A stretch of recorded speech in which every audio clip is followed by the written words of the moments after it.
Assalamu alaikum. We are here on stage of Ali English House Academy. This is a platform and this is a stage where we have variety of knowledge. Different types of skills are taught to our students. So it is in the form of English communication, English grammar, Kannada. We also teach abacus, Alhamdulillah. And some of the beauties, the jewels, what you can add to the languages are the things like idioms and phrases. So our co-trainer Miss Nur Fatima ma'am will discuss more about today's idioms, inshallah. Assalamu alaikum wa rahmatullahi wa barakatuh. So today in this class we will learn more about idioms. So idioms, as I already said, idioms are nothing but those are the phrases or sentences which have a different actual meaning but they are used in different sense. So we had learned some examples. In today's class we will learn few more. So first is, wisdom is not appreciated at home. In Urdu this is said as ghar ki murgi dal barabar. Nothing but like whenever we find intelligence or wisdom like in other people, like usually even if we have some like few people in ourselves or someone closer to us, we do not appreciate them. We point out to somebody else that they are intelligent and all those things. Same in this case as well. Next idiom, a bad workman always blames his tools. So a bad workman is nothing but someone who is like not properly trained or someone who does not know about a thing like very well.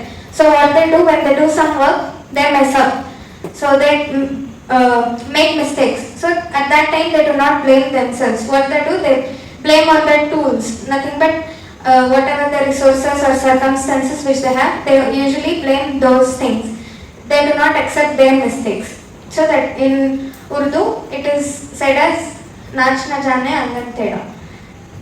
Next idiom is distant drum sounds sweet. So it is like when the drums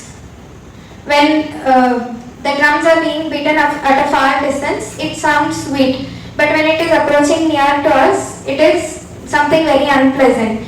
Same thing applies to other things as well. Like something might look very pleasing, very pleasant when it is far away, but when it approaches to us, it might not seem good.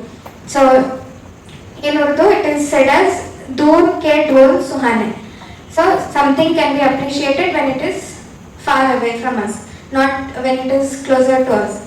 So these are few idioms for today. Inshallah, in the upcoming classes, we will learn few more. Thank you. MashaAllah, very nice. Thank you, Nur Fatima ma'am, for those. So again, just to look in a Kannada perspective, Kannada ಏನಂತಾರೆ, wisdom is not appreciated at home. ಹಿತ್ತಲ ಗಿಡ ಮದ್ದಲ್ಲ ಅಂತ ಕೇಳಿದ್ದೀರಾ. So what I am trying to say is here, it is not the exact translation. When it is about idioms and phrase, don't try to translate exact thing. Wisdom, what we can call in Kannada, ಬುದ್ಧಿವಂತಿಕೆ. what is that? ಮನೆಯಲ್ಲಿ ಬುದ್ಧಿವಂತಿಕೆಯನ್ನು appreciate ಮಾಡಲ್ಲ, ಹೊಗಳಲ್ಲ, ನಾವು ಆ ಥರ ಹೇಳಲ್ಲ. ಬದಲಿಗೆ ಕನ್ನಡದಲ್ಲಿ ಹೇಳುವಾಗ ಹಿತ್ತಲ ಗಿಡ ಮದ್ದಲ್ಲ. So whatever we have it nearby in our compound, that cannot be medicine. Even if it is a medicine, we don't care about it. Correct? Yes. Ghar ki murgi dal barabar. So in different language we have that different. And idioms, they are a part of communication. Okay, so you have to memorize this. In Munawazama sir's class, the assessment was like, we will also try doing like that. I will say it in Urdu, or one of our trainer will say it in Urdu. You have to say what is the idiom for that in English. If you hear this, you have to say, wisdom is not appreciated at home. Likewise, a bad workman always blames his tools. In Kannada also something like this, ಕುಣಿಯಲು ಬಾರದವರಿಗೆ ಅಂಗಳ ಡೊಂಕು, something like that. Yeah, you heard that. So when we say it in English, we don't say that exact meaning. We say a bad workman always blames the tools. Okay? Why the video was not clear is like my phone was not good or mic was not good. So you should never blame like that. It's all in us, right? Yeah. And distant drum sounds sweet.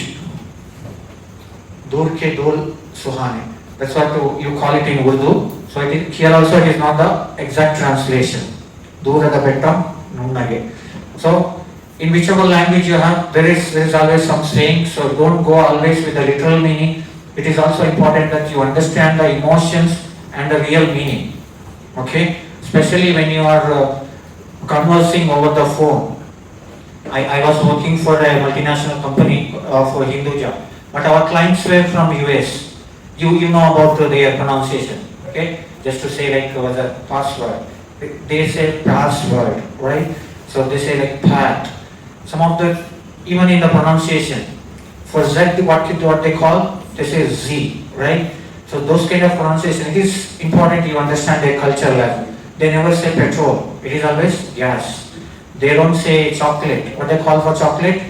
It's candy. They don't say biscuits. For biscuits, what they say? Cookies. Okay, those kind of the terms what we use in American English and British English. In general, it is like there are two types of English, American and British. There are different way of pronunciation.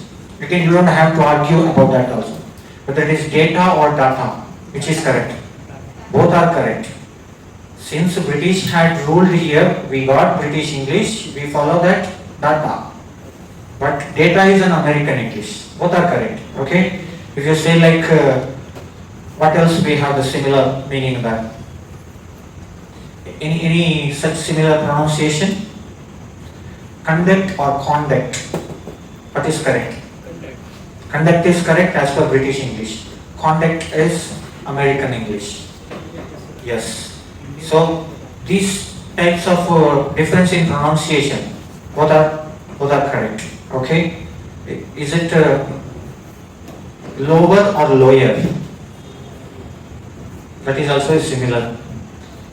You say lower in American English, British is lower.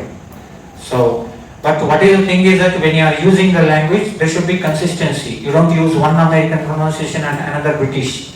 Then they will say like he has that chow chow. What is that?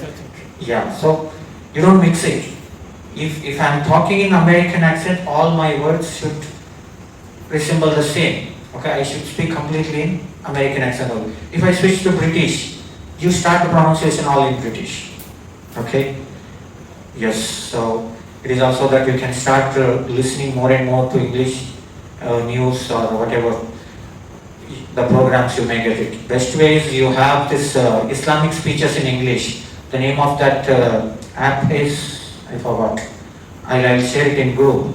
Okay, generally when it is about English, you may end up in watching English movies and instead of improving your English, you will worsen your language, correct? All these English movies they are not filtered, they are not censored.